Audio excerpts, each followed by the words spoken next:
Hi, I'm Crystal and I want to go through the library books I got from the library yesterday, the 21st of September. I've got them until the 12th of October, these books. I got the Sunday Times bestseller Amanda Holden, No Holding Back My Story. A natural born performer, Amanda's journey to becoming one of the most recognisable figures on our screens today has been one full of love, laughter and tears. Now a British star and nationally treasured actress, Amanda recounts the notoriously tricky world of show business and how she carved out her own identity. There's some lovely pictures in here as well. It's a nice book. We have a book on insects. In Fairfield Court, someone used to kindly leave spiders on top of the door, and we had a great moth come into the flat, and we have a fair few moths in this flat as well. So I got this book mainly to look at the moths, and we have some pretty moths here. That's a garden tiger moth. We have a ruby tiger, a heart and dart. They're quite pretty. Hawk moths, elephant hawk moths. So I've got that for the moths. This is a book called The Boys, which is more of a cartoon type storybook, but I like to read those.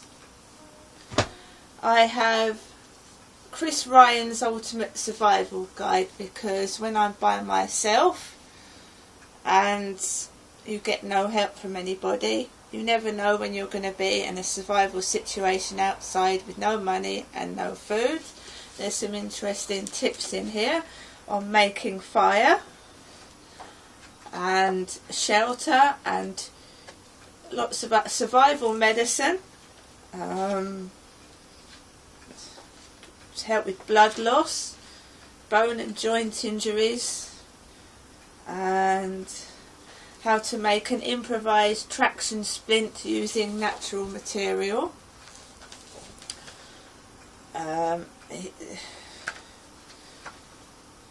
says the general equipment for first aid are plasters, antihistamines, antiseptic, sterile dressings and gauze, Vaseline, burn gel, analgesics, malaria tablets. And the first aid kit could also include clips, suturing needles and thread, anti-diarrhea pills and antibiotics, although some people are allergic to penicillin. And it says it's your mental attitude that's going to get you through when the chips are down. It's quite true. I have a book called Where Do You Turn If You Can't Trust Anyone? I Know How She Feels. Afraid by Amanda Sue Heller.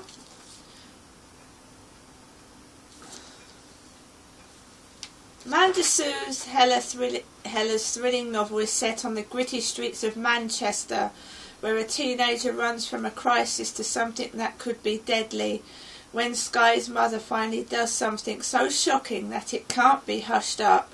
The police turn her over to the social workers, and that's when the nightmare begins. No one will let her talk to her father. The woman who is supposed to be helping her dumps her in a terrifying home that's more like a jail. But she still has one friend to turn to, the sympathetic girl she's met in an internet chat room. The one who seems to have a home life as unhappy as Sky's, and Jade offers her a safe place to stay. Alone in Manchester, nearly penniless, Sky is willing to trust Jade, even when it isn't Jade who turns up at the rendezvous, but a grown-up man who says he's Jade's brother. Also, when you're alone on a lot of your time like I am, especially in the evenings when it gets incredibly boring and monotonous, and actually unhealthy, I've got a couple of books. One is the Card Games Bible, and one is on magic tricks, so they should keep me going until the 12th of October.